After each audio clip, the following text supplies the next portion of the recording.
que aqueles caramujos que se tornaram praga em muitas cidades, eles foram trazidos há muitos anos aqui para a nossa região, porque o pessoal achou que ia virar uma opção gourmet para comer. Nada disso, né? Na verdade, se tornou um problema, e um problema que aumenta agora nesse período de sol e chuva, William Souza. Verdade, Ripoli, viu? Porque o caramujo africano, né, que é uma espécie exótica, foi introduzida aqui no Brasil para ser um pseudo substituto do escargot, né? O que acontece? Ele acaba gostando muito da umidade. Então, conforme a umidade ela vai surgindo nos muros e também no solo, o caramujo ele se sente mais à vontade, está no ambiente dele, está na praia dele. E aí os caramujos africanos aparecem com muito mais frequência. Segundo a Secretaria Municipal de Saúde, é preciso proteger as mãos, fazer a catação manual desses caramujos, depois fazer uma solução ou com sal ou então colocar várias camadas de cal, quebrar as cascas e enterrar a 80 centímetros de profundidade. É dessa maneira que se combate o caramujo africano.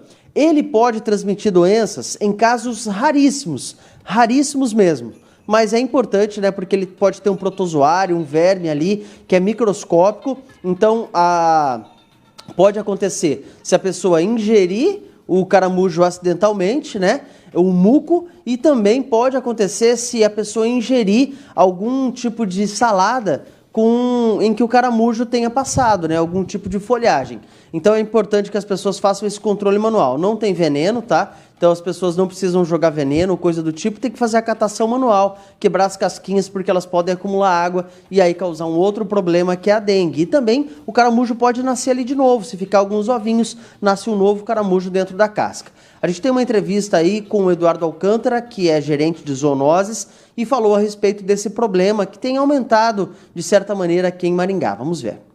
É comum a gente encontrar nessa época do ano, principalmente depois de uma chuva, como a gente teve recentemente, uma certa quantidade de caramujos em alguns lugares da cidade.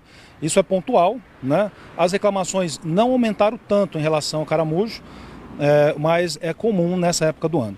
Então, por que acontece isso? O caramujo gosta de umidade, ele está lá enterrado na terra, chegou um momento propício, ele sai, inclusive, para desovar. Né? E ele, uma vez que está se introduzindo no ambiente, ele tem um ambiente favorável, ele vai se perpetuar, porque é muito difícil fazer o controle. Mas existem métodos que podem minimizar a presença dele ali e diminuir os riscos. De que maneira?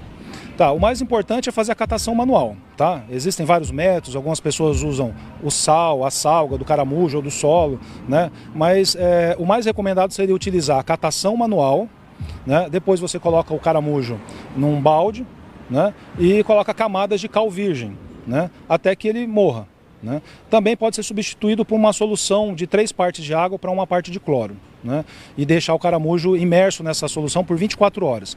Depois disso, é melhor você quebrar a casca, porque se simplesmente jogar no terreno, a casca serve para acumular água e a gente tem problema com a dengue. Então quebra a casca também, porque o caramujo tem ovos, né? E os ovos podem permanecer no ambiente também. Depois de quebrar a casca, ele pode ser enterrado. De preferência numa vala aí de pelo menos uns 8 centímetros de profundidade. E joga cal por cima, cal virgem e a terra. Se a gente simplesmente jogar o caramujo de volta lá para o terreno, ele vai se perpetuar porque vai ter alguns ovos que vão se tornar viáveis e vão permanecer lá no ambiente. Nunca realizar a catação manual sem luvas. Então colocar uma luva grossa o suficiente, de acrílico ou luva de couro, para não entrar em contato com o muco. Porque o que pode fazer mal para a saúde é o contato com o muco e se a gente ingerir esse muco acidentalmente. Né? Porque a única forma de adquirir alguma doença do caramujo seria ingerir ele cru ou ingerir alimentos que ele passou por cima e contaminou com o muco, que nem legumes, verduras que foram mal lavadas e a gente acabou ingerindo.